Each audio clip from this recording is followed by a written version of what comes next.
if you're watching this video, it is not by chance.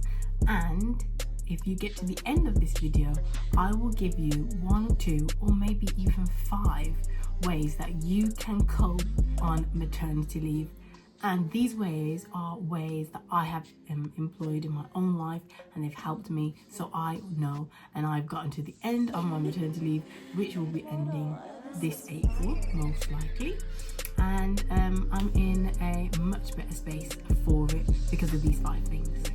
Number 1, journaling or reflecting and thinking, considering about all my goals and where I wanted my life to be at the end of maternity leave, how I envisioned myself from the beginning, and I was not happy with where I was, and just trying to write down and design a life that I would be happy with. So once I've done that, I just started to work towards that. And I always say progression over perfection, because you can never be perfect, but you can always progress. You can always take that one step closer forward to that goal that you have written down. And some of the things that were on my list that I journaled were keeping active. So I like to work out, after you went through such a transformative experience, and your body physically is a representation of that and the changes that has taken place on your body postpartum. It can be such a rough period where you might feel less confident, self-esteem might stoop a bit lower than it typically was before you were pregnant or before you gave birth, and that is totally normal. But that is why it was one of my goals to make sure I felt good about myself. So keeping active was something that really uplifted me. Creating, that's what keeps me grounded, that's what makes me feel good. And so I really got into my creative space.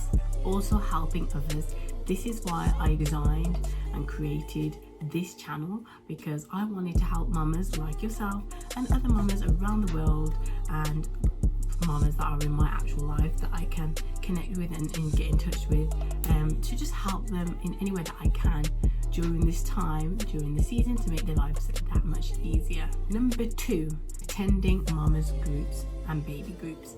This is really, really important, because maternity leave is a time where a lot of moms experience high levels of loneliness, feeling like they're alone. And so it is really nice to just go out to other groups where other mamas or people in similar situations are going to be attending as well, and just connecting with them, sharing the same experiences.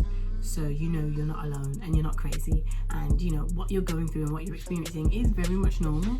And just going through the motions. It's just nice to get out of the house as well, and to get your baby out of the house and to meet other babies and just get ready for nursery as something that you do regularly, just like you would usually go to work. You can now go to mama groups. Have visitors. Now this is really important, because like I just said, you're in the house a lot of the time, and so it's nice to maybe schedule in visits from friends, family, loved ones, close people, acquaintances, whoever, could be colleagues from work, whoever it is. Just get people visiting you and your baby so they can meet the new life. Also, they can check in on you, and so that you're not always alone. It's just nice to have company, because you are going to be alone a lot of the time, majority of the time on maternity leave. So when there are opportunities presented where people can visit, make sure you make the time for that. Establish a routine. Now I think this is what really took my maternity leave from doom and gloom to I'm thriving, okay? And it's because I established a routine. I established, when I wake up, this is what I'm gonna do. I'm gonna do that first, then that next, and then I'm gonna end it with that, because of the goals that I journaled earlier on. And so once I established my routine, I think things started to really change rapidly, and I started coming up with new ideas and more things I could do, and my headspace just really completely changed. And that's because we are used and we have been programmed to just have routines and to have ways of doing things. Like, we might get up, if you've got kids already, then you might get up, prepare the kids for school. If you don't have kids, you might get up and prepare your house, tidy your house, get yourself ready to leave the house for work. We've got these routines that are established in our entire lives. And so when you're on maternity leave, why I think there's such a big people feel just very drained and just lost in a way, is because, and myself included, I felt all those things, is because obviously we do not have a routine. When you're on maternity leave, we have the control to do whatever we want with our time, and that is just something we're just not used to quite frankly. So when you journal those things that you are interested in, you will find that, I can probably craft a routine around the things that I'm interested in, around me and my baby and what we do at home, getting the baby ready, and just a system that you can employ and a routine you can do at home that will help you cope very much so. I found that really helped me. Last but not least, the thing that is most important of all is connecting with other moms. So if you see another mom in the grocery store, if you see another mom at the mamas group, if you are scrolling on social media and see a community of moms where you can join, really make an intention of being proactive with connecting with these moms, because when you connect with them, we're all experiencing the same things or similar things, and you can also build a support network as well. People that know what you're going through, they're more inclined to help with certain things, they understand your confusion, they might be able to help you with certain things that you're going through because they might have already went through it. So really being intentional about connecting with moms and being a part of communities like Mamas Matters, like Maternity Engagement Action, other maker communities as well that are really out there and connecting moms around the globe, where you can find yourself a little supportive family during this season of maternity leave. I hope you really enjoyed these 5 things.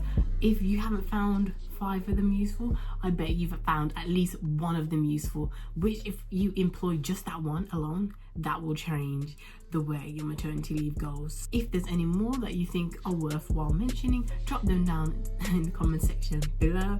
Also, keep an eye out for any events that Mama Matters has coming up, because we do have a mamas group and a baby bank coming, where you'll be able to get things if you're a new mom free of charge for your baby that you like at the event, and you can connect with other moms, and you'll be able to just get advice from professionals and all sorts, as well as pamper and get relaxed, which is what we all need during this season. Keep a lookout for that. Subscribe to the channel, and I hope you enjoy this video. By the way, mamas, you're doing a great job.